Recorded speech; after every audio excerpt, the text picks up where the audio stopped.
안녕하세요, 임진입니다. 자, 오늘도 한국어와 한국문화 중급2, 그러니까 4단계 과정을 같이 공부해 보도록 하겠습니다. 우리는 오과를 공부하고 있고요. 오늘은 읽기 시간입니다. 읽기는 우리 교재 67, 68페이지에 나와 있습니다.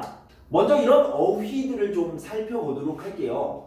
자, 유적지를 탐방하다라는 말이 나오는데요. 탐방하다라는 것은 어떤 것을 알고 싶어요. 그래서 알기 위해서, 알아내기 위해서 그곳으로 가는 겁니다. 또는 어떤 사람을 알고 싶어요. 그래서 그 사람에게 찾아가는 겁니다. 그것을 탐방이라고 하는데요. 보통 장소를 찾아가는 것, 어떤 것을 알기 위해서 그곳으로 찾아가는 것을 탐방이라고 얘기합니다. 어떤 것을 알아내기 위해 찾아가다, 사람을 찾아갈 수도 있고요. 장소, 어떤 장소를 찾아가다, 이런 뜻이 되겠습니다. 자, 지정하다라는 것은요, 정하다라고 생각하시면 됩니다. 그러니까 어떤 것을 가리키어 정하다라고 사전에 나와 있는데요. 여러분은 정하다라고 생각하시면 되겠습니다. 자, 이 보존하다라는 것은요, 어떤 것을 잘 지키다, 보호하다라는 의미가 있고요. 관리하다, 관리해서 계속 유지하는 겁니다. 이런 것들을 보존하다, 보통 중요한 물건을 오랫동안 보존하다, 이런 식으로 얘기합니다. 자, 이 전승하다와 물려주다를 같이 보도록 할게요. 자, 이 물려주다라는 것은요, 전해주다라는 뜻입니다. 그런데요, 보통 아버지가 아들에게 먼저 사는 사람이 나중에 사는 사람에게 이렇게 주는 것, 다음 세대, next generation에게 주는 것을요, 물려주다라고 얘기합니다. 자, 그럼 전승하다는 뭡니까? 물려주는데요, 어떤 기술, 문화, 전통, 이런 것들을 물려주는 것, 그리고 배우게 하는 것을 전승하다라고 이야기합니다. 그래서 물려주다와 전승하다 같이 알아두시면 좋은데요. 이 물려주다는 재산, 돈, 이런 것들이 될 수 있고요. 이 전승하다라는 것은 문화, 전통, 기술, 이런 것들이 될 수 있습니다. 자, 그래서요, 유적지를 탐방하다, 유적지에 가서 어떤 것을 알아내기 위해서 찾아가는 겁니다. 세계문화유산으로 지정하다, 세계문화유산은요, 유네스코라는 거죠. 유네스코가 있는데, 자, 이것은 유네스코 세계문화유산입니다. 이렇게 가리키어 정하는 것, 지정하다라고 얘기합니다. 자, 문화재를 지키고 관리해서 유지하는 것, 보존하다라고 얘기하고요. 문화유산, 문화적으로 가치가 있는 것을 물려줘서 배우게 하는 것, 이어지게 하는 것을 전승하다라고 얘기할 수 있습니다. 자, 역사적인 가치가 크다, valuable 얘기하는 거고요. 조상에게 받은 것을 후손들에게 물려주다. 그 시대의 분위기를 생생하게, 라이브를 얘기하는 거죠. 생생하게 느끼다. 세계적으로 역사적 가치를 인정하다. 네, 이거는 가치가 있습니다 라고 맞다고 말하는 것, 이것을 인정하다 라고 얘기할 수 있습니다. 자, 문화유산 아카데미에 대한 공지글입니다. 어떤 내용이 있습니까? 한국의 문화유산 아카데미가 나왔고요. 자, 박물관 홈페이지에서 신청할 수 있고요. 문화유산에 대해서 공부할 수 있는 프로그램이다. 이 정도로 알아주시면 되겠습니다. 자, 이제부터 읽기를 볼 텐데요. 읽기 시간에는 문화유산 중에 왕릉에 대한 이야기를 좀 해보도록 하겠습니다. 자, 한국 사람들이 가장 존경하는 옛날 왕. 그러면 누가 떠오릅니까? 이 사람이 떠오를 수 있죠. 자, 이 사람 누구예요? 바로 세종대왕, 한글을 창제하신 분입니다. 자, 한글하면 세종대왕, 세종대왕 하면 한글, 이렇게 생각이 나죠. 세종대왕이 살았어요. 어디에 살았습니까? 궁궐에 살았습니다. 그런데요, 죽었습니다. 어디에 있습니까? 죽으면 왕릉에 갑니다. 그래서요, 살아있을 때는 궁궐에 살아요. 죽었어요. 그러면 왕릉에 있어요. 이렇게 하시면 되겠습니다. 그래서요, 왕은 아주 중요한 사람, 절대적인 존재, 이런 절대적인 존재였기 때문에 궁궐도 아주 중요하고요. 죽어서 가는 왕릉도 아주 중요했습니다. 그래서 이 왕릉을 정할 때요. 주변에 산이 있어요? 강이 있어요? 물이 흐릅니까? 그리고 어떤 위치에 어떤 방향으로 놓을 것인지를 항상 고민했습니다. 모양과 형태, 위치, 방향 이런 것들을요. 아주 잘 생각해서 그 자리에 놓은 겁니다.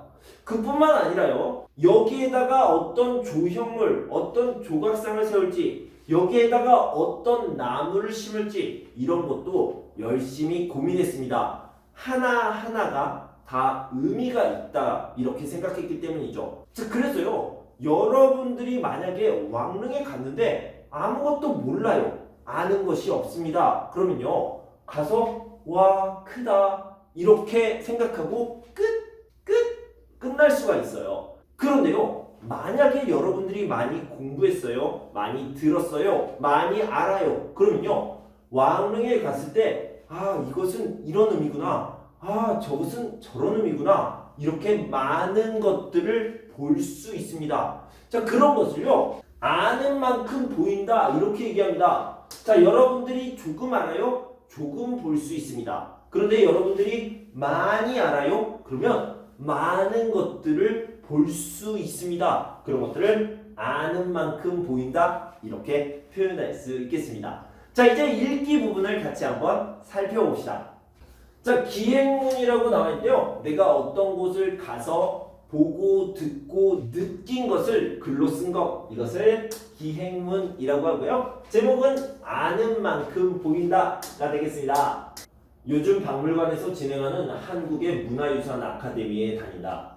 지난주에는 경기도 여주에 있는 영릉에 문화유산 탐방을 다녔다. 영릉은 세종대왕의 능이다. 조선 왕릉은 18개 지역에 40기가 있는데 영릉도 그중 한 곳이다. 영릉은 조선 왕릉 중 최초로 왕과 왕비가 함께 묻힌 곳으로 알려졌다. 문화해설사의 설명을 들으면서 왕릉을 둘러보았다. 왕이 살아있을 때는 궁궐에 있고 죽고 나면 왕릉에 묻힙니다. 참고로 왕의 영혼을 모신 곳은 종묘입니다. 조선시대 사람들에게 왕은 절대적인 존재였지요. 그러니까 궁궐만큼 왕릉을 잘 만들고 보존하는 것이 얼마나 큰일이었는지 모릅니다. 예를 들면 왕릉의 위치를 어디로 할지, 그 주변에 물과 산이 있는지, 왕릉의 모양과 방향은 어떻게 할지, 무슨 나무를 심고 어떤 조각을 둘지 등에 대해 진지하게 생각을 했던 거지요. 자, 이렇게 얘기했죠. 자, 이 부분부터 이 부분까지는요. 문화해설사가 말한 내용입니다. 자, 그 중에서요. 얼마나 몰라요. 자, 지난 시간에 공부했던 이런 표현이 나왔죠. 그래서 아주 큰 일이었다. 아주 중요한 일이었다. 이런 의미가 되겠습니다. 왕릉에 대한 설명을 자세히 들으니까 조선 왕릉이 유네스코 세계문화유산으로 지정된 이유를 알 것 같았다. 조선 왕릉은 그 시대의 전통, 정치, 건축, 예술, 조경 등을 생생하게 느낄 수 있는 역사적인 곳이기 때문에 세계적으로도 그 가치를 인정하는 것이다. 아는 만큼 보인다라는 말이 있다. 문화유산에 대해 배우면 배울수록 이전에는 보이지 않았던 것까지 느끼고 볼 수 있어서 좋다. 앞으로 문화유산 탐방 기회가 자주 있으면 좋겠다. 자, 이렇게 얘기했습니다. 자, 우리 문제를 같이 한번 풀어보도록 하겠습니다. OX 문제를 먼저 풀어볼게요. 조선시대 사람들은 왕릉도 궁궐만큼 중요하게 여겼다. 네, 맞습니다. 왕이 살아있을 때는 궁궐에 살고요. 죽으면 왕릉에 갑니다. 그래서요, 궁궐도 왕릉도 아주 중요합니다. 왕릉이 궁궐만큼 중요합니다. 맞죠? 왕릉의 위치는 역사적으로 큰 의미가 없다? 아니요. 위치도 역사적으로 굉장히 중요한 의미를 갖습니다. 아니죠? 조선시대 왕은 궁궐에서 살아요. 죽으면 어떻게 됩니까? 왕릉에 묻힌다. 이렇게 얘기할 수 있겠죠. 자, 맞지 않는 것, 틀린 것을 찾아보도록 하겠습니다. 글을 쓴 사람은 문화해설사의 설명을 들었다. 네, 아까 표시했던 부분이 바로 문화해설사에게 들은 내용이죠. 맞고요. 글을 쓴 사람은 다음에도 문화유산 탐방을 갈 것 같다. 네, 가고 싶어요 라고 얘기했습니다. 글을 쓴 사람은 조선 왕릉의 역사적 가치를 새롭게 알게 되었어요. 네, 가서 보기도 했고요. 문화해설사의 설명을 듣기도 했습니다. 새롭게 알게 되었어요. 자, 글을 쓴 사람은 문화유산에 대한 공부를 시작하려고 한다. 이런 말은 없었습니다. 문화탐방을 또 가고 싶어요 라고 했지만 공부를 시작할 거예요. 이런 말은 없었죠. 그래서 4번이 답이 되겠습니다. 자, 이번에는 익힘책 워크북 48쪽을 같이 한번 살펴보도록 하겠습니다. 자, 첫 번째는 OX 문제를 푸는 건데요. 창덕궁 달빛기행이라고 나와 있습니다. 이 행사에 참가하면 조선시대의 궁궐을 관람할 수 있다, 구경할 수 있다. 맞습니까? 네, 창덕궁에 가서 구경을 할 수 있습니다. 맞고요. 이 행사에서는 주말에 궁궐에 대한 설명을 들을 수 있다. 맞습니까? 네, 맞습니다. 토요일, 일요일에도요 관람할 수 있다고 얘기했죠. 그래서 5가 되겠습니다. 자, 역시 기행문을 같이 한번 읽어봅시다. 이번에는요 창덕궁에 갔다 왔어요. 그리고요 보고 듣고 느낀 것을 썼습니다. 기행문이죠. 자, 같이 한번 살펴보도록 하겠습니다. 나는 지난주 토요일에 친구들과 함께 창덕궁을 방문했다. 창덕궁에서는 야간에 궁궐을 구경할 수 있는 창덕궁 달빛 기행 행사를 하고 있다. 창덕궁의 아름다운 야경을 감상할 수 있어서 한국인뿐만 아니라 외국인들도 많았다. 창덕궁의 입구에 모여 해설사와 함께 궁 안으로 들어갔다. 문화해설사는 중간중간 멈춰서서 창덕궁의 흥미로운 옛 이야기를 들려주었다. 1시간 정도 관람한 후에 우리는 공연을 보기 위해서 연경당 앞에 자리를 잡았다. 궁궐 내에서 펼쳐진 부채춤이 얼마나 고왔는지 모른다. 공연을 마지막으로 우리는 궁궐을 나왔다. 옛날 왕들의 공간인 창덕궁에서의 밤은 잊지 못할 경험이었다. 궁궐을 나오는 길의 달빛은 여전히 밝고 환했다 라고 했는데요. 자, 얼마나 몰라요 이런 것들은 아주라는 뜻이죠. 그런데 고왔는지 이건 무슨 뜻이에요?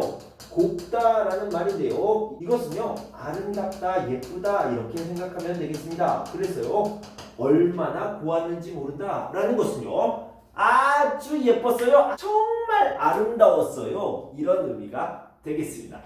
자, 그럼 우리 문제를 같이 한번 풀어볼게요. OX 문제를 먼저 풀어보도록 하겠습니다. 창덕궁 달빛기행은 낮에도 진행한다.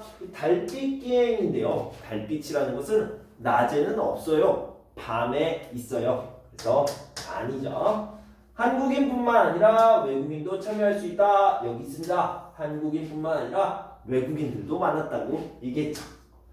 자, 다른 것, 틀린 것을 골라보도록 하겠습니다. 창덕궁 밖에서 부채춤 공연을 볼 수 있다. 아니에요. 궁궐 내에서, 이 내라는 것은요 한자로 쓰면 이런 뜻이고요 안에 있다라는 뜻입니다. 인사이드를 얘기하는 거죠. 그래서 1번은 아니네요. 문화해설사는 창덕궁의 옛 이야기를 들려준다. 문화해설사는 옛 이야기를 들려주었습니다. 네, 맞죠? 이 행사에서 사람들은 밤에 창덕궁을 구경할 수 있다. 네, 달빛기행이잖아요. 밤에 야경을 구경할 수 있습니다. 맞죠? 그래서 1번이 답이 되겠습니다. 자, 이렇게 5과의 읽기 부분을 같이 살펴봤습니다. 여러분 공부하시느라 수고 많으셨고요. 저는 다음 시간에 쓰기 부분을 가지고 돌아오겠습니다. 그때까지 여러분 건강하고 행복하세요. 감사합니다.